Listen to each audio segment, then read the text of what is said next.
A live look at Capitol Hill this morning as former President George H.W. Bush lies in state. A beautiful, beautiful, beautiful symbolic sight.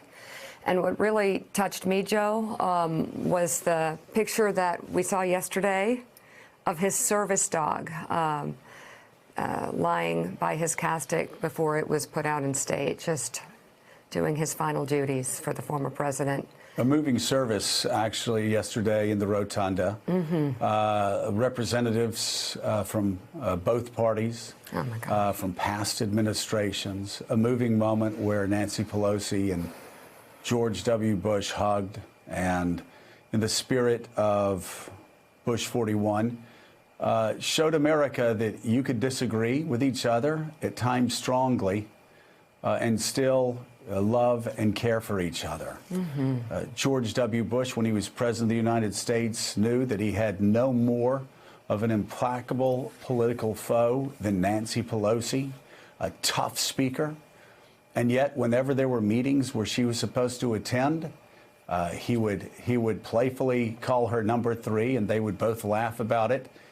And George W. Bush would refuse to start any meeting until she walked in, wanting to afford her the respect that he believed that she deserved. That is, Mika, again, a message of how Washington not only has worked in the past, but has worked for the better part of 240 years. Even when people fought like hell. We talk about Tip O'Neill and Ronald Reagan all the time. Chris Matthews quoted Tip O'Neill's son saying the only thing my dad hated more than Ronald Reagan's governing philosophy was getting nothing done for the American people.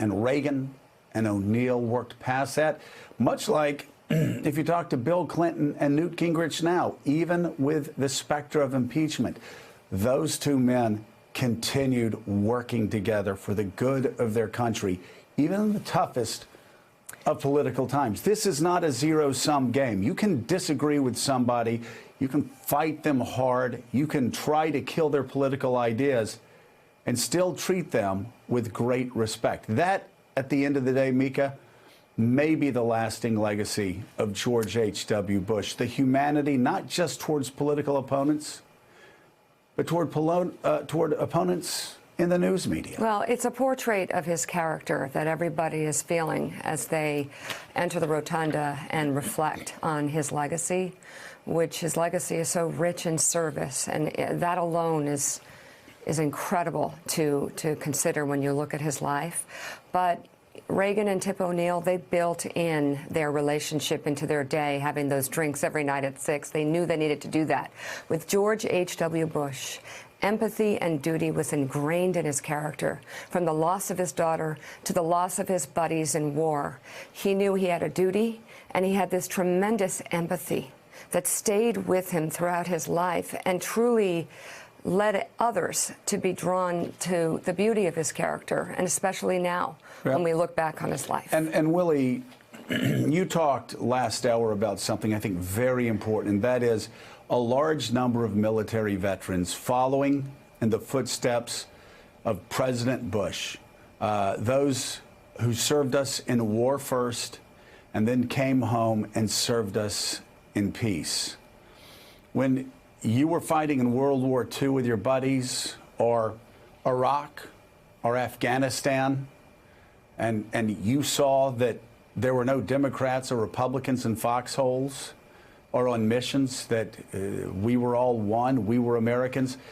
Makes it a lot harder, doesn't it, when you're in the Capitol, when people are freaking out about striking a bipartisan deal and what someone might say on Twitter about them. Makes it a lot harder to worry about that, huh? Because you've seen the worst of war, and you've seen the best of American camaraderie, and you're more willing to get those deals done. Yeah, there's no question. And as I said, IAVA calls it the camouflage wave. There's a lot of talk about the blue wave, but the the veterans group IAVA is calling it camouflage wave, what happened a couple of weeks ago on Election Day, where you have veterans, as you say, Democrats and Republicans.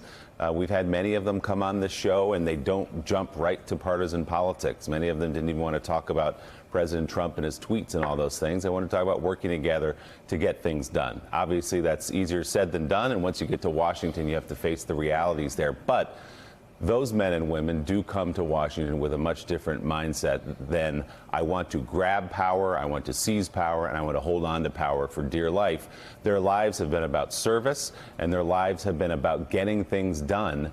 And as I said before, it's not the be-all, end-all. It's not the only thing that matters in politics, military service, but it certainly helps. And I'm glad to see we've come back to the idea of having people like George H.W. Bush, who put service and country before politics, in positions of power in this country. And humanity before politics. Thanks for checking out MSNBC on YouTube, and make sure you subscribe to stay up to date on the day's biggest stories. And you can click on any of the videos around us to watch more from Morning Joe and MSNBC. Thanks so much for watching.